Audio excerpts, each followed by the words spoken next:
حضور میری تو ساری بہار آپ سے ہے۔ عمومی طور پہ ہمارے ہاں جو محبت کی شادیاں کہی جاتی ہیں وہ زیادہ تر ناکام ہوتی ہیں اور طلاق تک نوبت پہنچتی ہے۔ اس کا سبب کیا کہ کچی عمر کے بچے اپنے جذبات سے فیصلہ کرتے ہیں اور ان کی نظر کے اندر صرف ایک دو چیز دیکھنے کی ہوتی ہے جس سے وہ فیصلہ کرتے ہیں، لیکن کہنہ مشق اور گرم سرد چشیدہ والدین اس بات کو جانتے ہیں کہ ہماری اولاد کی ترجیحات کیا ہیں اور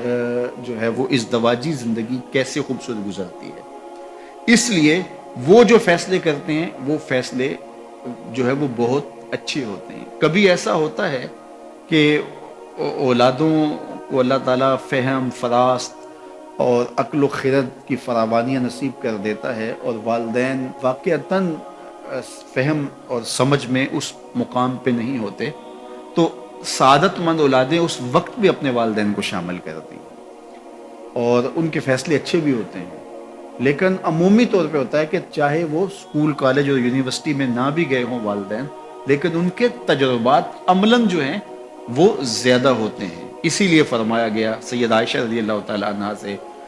مروی روایت ہے، ایما امرأۃ نکحت بغیر اذن ولیہا فنکاحھا باطل فنکاحھا باطل فنکاحھا باطل، 3 مرتبہ فرمایا جو خاتون اپنے ولی کی اجازت کے بغیر نکاح کرتی ہے اس کا نکاح باطل ہے، اس کا نکاح باطل ہے، اس کا نکاح باطل ہے۔ تو عمومی طور پہ وہ نکاح جو ہیں وہ ناکام ہو جاتے ہیں، اس لیے کہ وقتی جذبات سے وہ رشتے جڑتے ہیں اور وہ ایک خاص عمر تک وہ جذبات ہوتے ہیں، لیکن اس کے بعد وہ رشتے ٹوٹ جاتے ہیں۔ ماں باپ کو پوری ترجیحات اور پوری زندگی کے سارے نشیب و فراز کا علم ہوتا ہے اور وہ ساری چیزیں سوچ سمجھ کے کوئی چیز جو ہے وہ طے کرتے ہیں۔ اس میں بعض اوقات ایسا بھی ہوتا ہے کہ والدین بچوں کی ترجیحات دیکھے بغیر اپنی خواہش کو مقدم کر لیتے ہیں، تو یہ چیز بھی تناؤ کا سبب اور طلاق کی نوبت تک پہنچا دیتی ہے۔ یعنی بعض اوقات ماں باپ کو ضد ہوتی ہے کہ میں اپنے رشتہ داروں میں ہی اپنے بچے کا نکاح کرنا ہے اور وہ بیٹی جو ہے اس کا مزاج نہیں جڑ رہا ہوتا، تو یہ خواہش اچھی ہے، لیکن اگر ان کی زندگی تلخ ہوگی تو اپنی خواہش کو اولاد کے لیے قربان کرنا ہوگا۔ بہرحال جو بھی ذرائع ہیں طلاق کے، جو بھی اسباب ہیں، محرکات ہیں، نتیجہ اگر طلاق تک پہنچ جائے، مرد کو پھر بھی اس کی مردانگی روک رہی ہوتی ہے اور عورت بلا جھجک جب وہ جذبات میں آتی ہے تو وہ طلاق مانگنے میں دیر نہیں کرتی، اور بہت ساری طلاق جو جذباتی ماحول میں ہوتی ہیں اس میں قصور خاتون کا ہوتا ہے کہ وہ طلاق مانگتی ہے۔ تو عورت کو کبھی بھی طلاق نہیں مانگنی چاہیے، ہاں اگر واقعتاً اس کا استحقاق بنتا ہے، وہاں زندگی گزارنا مشکل ہو گیا ہے، تو وہ عدالت میں رجوع کر کے خلا لے سکتی ہے۔ لیکن یہ عورتیں جو ڈٹ جاتی ہیں کہ ٹھیک ہے مجھے بھی فارغ کرو، میں ایک لمحہ اس گھر نہیں رہنا چاہتی، یہ گھر میرے لیے جہنم ہے، اور یہ اس کی بہنوں کے سامنے، اس کے بھائیوں کے سامنے، اس کے خاندان والوں کے سامنے اس کو یوں للکار رہی ہوتی ہے، تو پھر وہ طلاق دے دیتا ہے۔ اور بعض کا وجہ نہیں ہوتی کہ وقتی تناؤ ہوتا ہے۔ تو حضرت امام ابو داود نے حضور کا یہ فرمان لکھا ہے کہ آقا کریم نے فرمایا کہ جو خاتون بغیر عذر کے اپنے شوہر سے طلاق مانگتی ہے وہ جنت کی خوشبو بھی نہیں پائے گی، اور جنت کی خوشبو 500 سال کی مسافت سے آنا شروع ہو جائے گی۔ تو جو بغیر عذر کے اپنے شوہر سے طلاق مانگتی ہے، تو یہ بات ذہن میں رکھیے گا کہ عورت نہیں چاہتی کہ یہ اس کے وقتی جذبات ہوتے ہیں، وہ یہی چاہتی ہے کہ میں سرخ جوڑے میں اس گھر میں آئی ہوں تو سفید کفن میں واپس لوٹوں اس گھر میں، اور عورت کی آرزو ہوتی ہے کہ میرا شوہر جو ہے وہ مجھ کو جو ہے وہ خود اپنے ہاتھوں سے جو ہے وہ لاحد میں اتارے۔ میرے حضور صلی اللہ علیہ وسلم نے عورت کے اس جذبات کا لحاظ کرتے ہوئے ایک دن سیدہ عائشہ سے کہا کہ عائشہ اگر تو انتقال کر جائے میں تجھے خود کفن دوں، خود لاحد میں اتاروں۔ تو حضرت عائشہ رضی اللہ تعالیٰ عنہ کی چشمان اقدس سے آنسو آ گئے کہ یہ اگر ہو تو میرے لیے سے بڑا کیا احساس ہے کہ میرا شوہر میرا خود جنازہ پڑھے اور خود مجھے کفن دے اور خود مجھے لاحد میں اتارے۔ تو گھر ٹوٹنے سے بچیں، اور میاں بیوی کا جس طرح یہ دنیا میں رشتہ ہے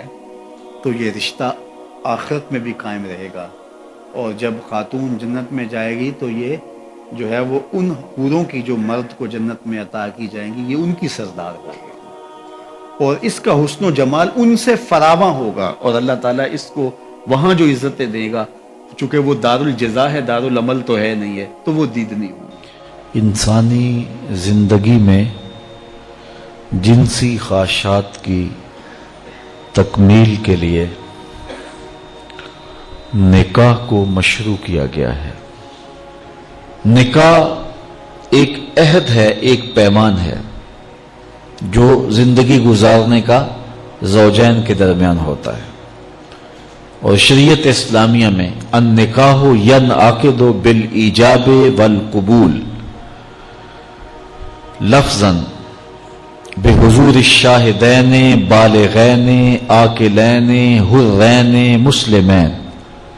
دو عاقل بالغ مرد، آزاد مرد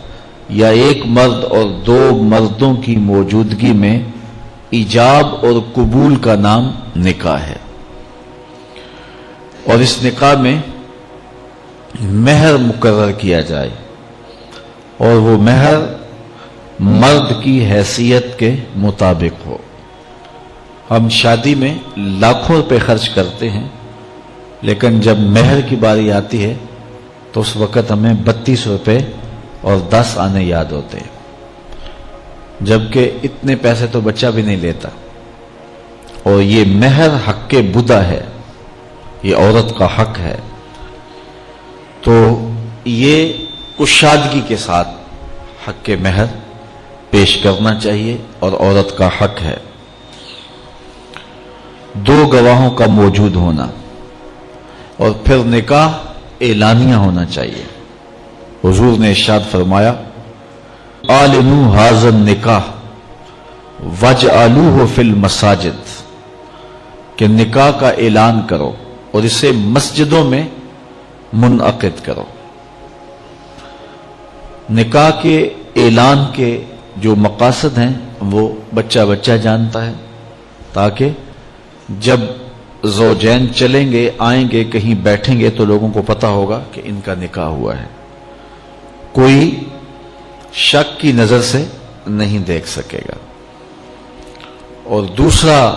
ارشاد فرمایا اس کو مسجدوں کے اندر منعقد کرو، اور پہلے نکاح مساجد میں ہی ہوا کرتے تھے، لیکن پھر جوں مرور زمانہ کے ساتھ تبدیلیاں آئیں تو ایک تبدیلی یہ بھی آئی کہ نکاح مسجدوں میں نہ ہونے لگے۔ عیسائیوں میں آج بھی جوڑا گرجا گھر میں جاتا ہے، اور پادری کو ان کے پاس نہیں آنا پڑتا، بلکہ وہ وہاں جا کر کے عبادت خانے کے اندر، اپنے گرجا گھر کے اندر جا کے نکاح کرواتے ہیں۔ تو آج بھی نکاح کی برکتیں حاصل کرنے کے لیے ہم اس کو مساجد کے اندر منعقد کرنے کا جو شرعی حکم ہے اس کی پابندی کریں، تو نکاح کے اندر بہت ساری خیر و برکت پیدا ہوگی۔